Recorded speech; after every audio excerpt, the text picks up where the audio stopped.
It's the Dubplate Special Master. Live and direct. Breakfast with CubCamTV. Trickstar Radio. What's happening, people? We're back inside the building. Just gone at 4 minutes past 9 here. Trickstar Radio. Welcome back to Breakfast with CubCamTV as we continue on our interview hour series as we talk to different artists from around the UK and beyond about their sort of process, what they've currently got going on, and of course the projects that we love from them. And that's exactly what we're going to be doing today. We're getting in contact with a friend of the show, someone we've had on a couple of times, and someone I always enjoy talking to. One of the biggest names in UK bass music, without a shadow of a doubt. Somewhat of an innovator within the scene who has just launched an album which is doing absolute bits. Man like Skepsis is on the line. How you doing, sir? Yes, brother, I am good, thank you. How are you? I'm absolutely fantastic this morning, mate. I can't lie. I've been looking forward to getting this interview in. It's great to get you back on the line. We were just saying off there, though, I'm saved as something very different in your phone from a long time ago. Yeah, so people that know me know I used to be quite a big fan of battle rap, Don't Flop, so you got a couple battles yourself, haven't you? And, I may have a couple in the tuck, maybe. You used to go under the moniker Sleepy G, so when I obviously linked up with you a few years ago, I think that's what I must have saved you as. So when I gave Kobe my number, this came up on my phone. I was like, "Who is that?" And then I looked at the photo and I was like, "Oh yeah." Well, I tell you what, that helped that I've not been awake long. Well, I tell you what, that leads me on to what we're going to be discussing today quite nicely, to be honest with you, because obviously I've been watching what you've been doing for like a long time now. Obviously, I've seen you play out numerous times. It's been great to watch that progression. You've been here for the journey. Yeah, you really have. I can't lie, mate. It's been so awesome to see, and obviously all of those years of kind of work ethic and all those years of really putting some incredible work together has culminated in the launch of this brand new album. So let's go from the beginning. When did this sort of idea for putting an album together first come into your head? So I feel like for like a couple of years, well, maybe even longer, I've kind of been thinking I would love to do an album at some point, because I feel like it's like you said, it's sort of like the culmination of everything you do as an artist production wise. But I didn't feel ready. Like, it's hard to explain, but I just didn't feel ready to do one.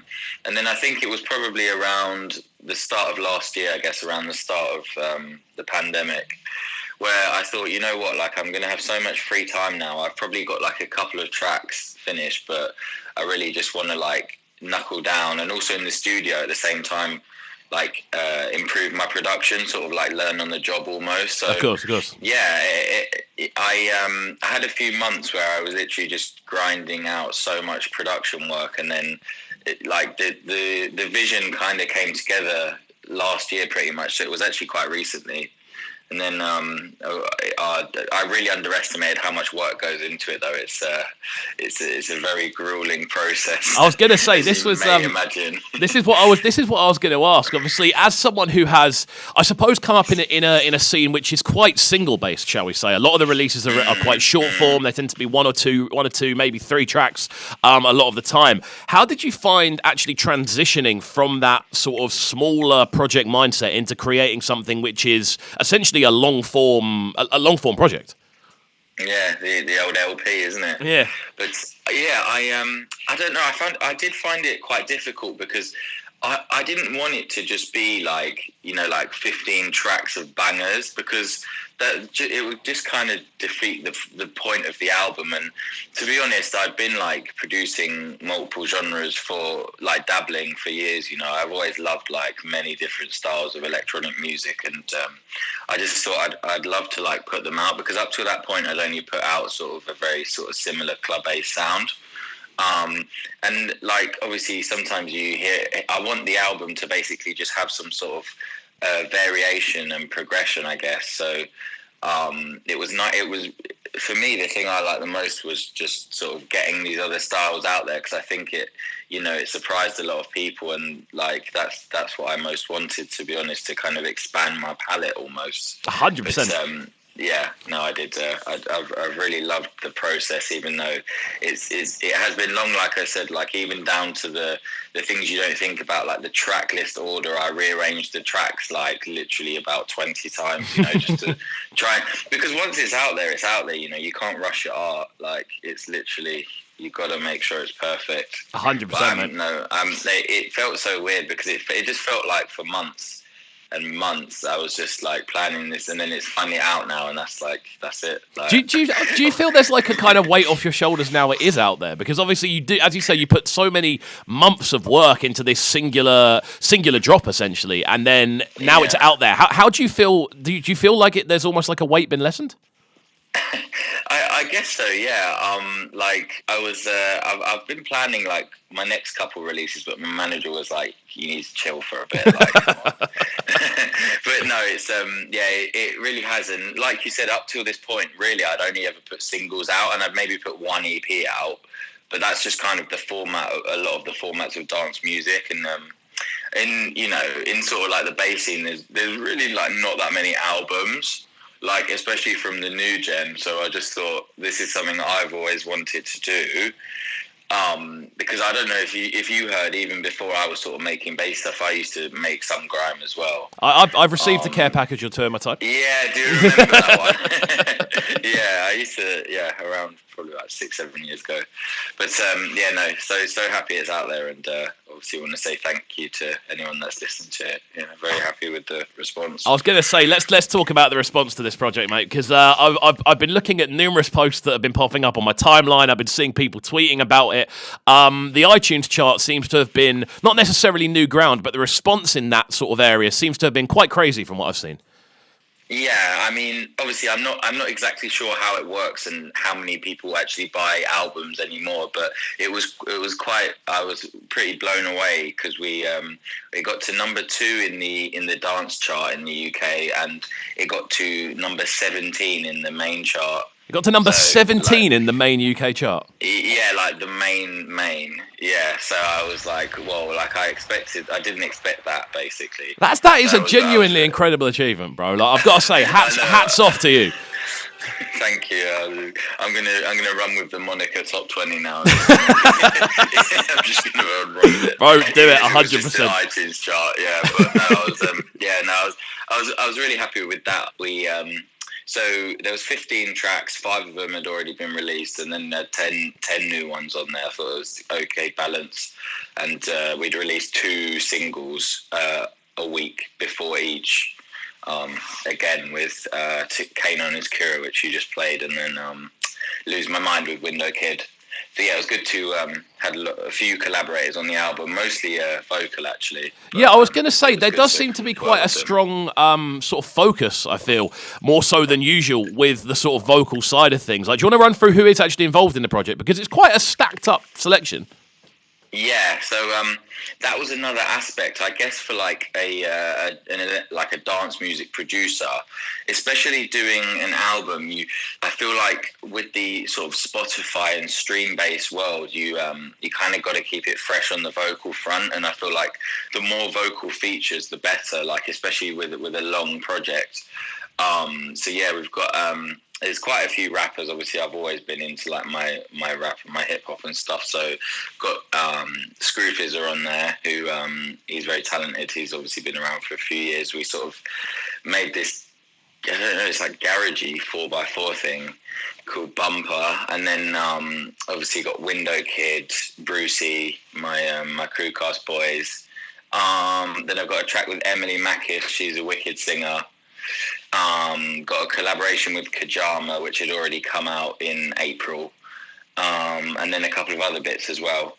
I mean, this is the. I mean, K9 and Secure as well. I was going to say this is like a top tier list. If we're talking like in and around UK underground electronic, we're talking about sort of top tier names here. How do you kind of, from your sort of angle, how do you kind of make sure you stay on top of these collaborations? Because it seems like there must have been so many sort of wayward studio sessions and traveling, or was it all quite a simple process? I wouldn't say it was simple, because also there was actually a few tracks that I was excited about that didn't actually make it onto the project, just for various reasons. But in terms of staying on top of the collaborations, I guess during the pandemic I was in quite like a work mode, and I was just sort of making sure everyone got the parts back to me, basically being the enforcer. So messaging them every day, not every day, but no, it was for instance for the funnily enough, for the bru-c track, some people might know, but the reason it's called Affiliation Part 2 is because we did affiliation like 4 or 5 years ago. And then I basically had the a cappella, and I thought, you know what, I'm going to give this a respin. It's completely different, the second version. And then the Window Kid track, I actually went, well, my girlfriend lives in Nottingham, so we went to a studio in Nottingham with Window, and we basically cracked that out in a day. So yeah, it's been a very, I guess, rewarding process, but like I said, yeah, very, very grueling. 100%. I mean, the results are there for everyone to see. And the thing that I've noticed, more so than any other sort of release I've seen in recent times, I'd say within the sort of, we'll just call it the UK-based bubble. Obviously, the different groups, the different sort of news feeds. Won't go into it too much. Yeah. Within this sort of extended sort of familiar of people that we see in certain areas, I have never seen more people posting about a release and openly supporting something. Like, how does that make you feel from an artist perspective, seeing that sort of incredible array of support? Oh no, honestly, I felt I had such an amazing weekend, because I really felt the support on the release. And when, like, obviously when you share something, it only takes a second, but what you're sharing is like, you know, like months of work, and it really means a lot to like the artist. So yeah, I felt the support was amazing, and I felt so grateful. And then it was my birthday the next day as well, so it was a pretty fun. It was a pretty fun weekend. I kind of tied in the release date to that, and had a couple of shows as well. But no, honestly, yeah, it was happy, and I guess it's good to see, like, you know, after the lockdown and the times of uncertainty, because that was the last time we spoke, wasn't it? Yeah, we spoke. We did the socially distanced raving documentary. We had a bit of a chat for that, and then wow. you were in album mode at that point. Yeah, I definitely was, and it's nice to, you know, come back after that. You know, it was definitely an uncertain time, and like, you know, trying to stay relevant. Do people even like me anymore? And then you know, come back, and like it seems like people are really digging it. So yeah, it's been a good couple of months since, well, actually a year since we last spoke. But, I mean, so good to be back. Yeah, it must be, man. And I've got to say, hats off to you, because you have cracked on. You've made sure that the album is of the best quality. You've then put it out there, and the response has been fantastic. And I think that does genuinely tie into, obviously, being so involved with the scene for so long. People want to see Skepsis do well, man, and it's great to see it actually coming together. We're gonna get into one tune off the EP next. This one is Affiliation Part 2. Very, very quickly before we jump into it, what sort of sound can we expect from this one? So this is a very alternative sound for me. I think when I was I actually started making the beat for this on a plane, and it was an instrumental for a long time. It was called Jetstream, and then I eventually put the bru-c vocal on it, and we ended with Affiliation Part 2. I guess I was kind of channeling my inner grime head, like sort of Swifter Beatus, Spyro type beat. But yeah, this is Affiliation Part 2, Skepsis featuring bru-c on Faith in Chaos, my debut album. Fantastic stuff. We're going to jump into this one right about now. It's just gone 18 minutes past 9 here on Trickstar Radio. This is the interview hour on Breakfast with Kovu. Skepsis joins us live on the line. This is Breakfast with Kovu, bringing you their morning flavours on Trickstar Radio. Trickstar Radio.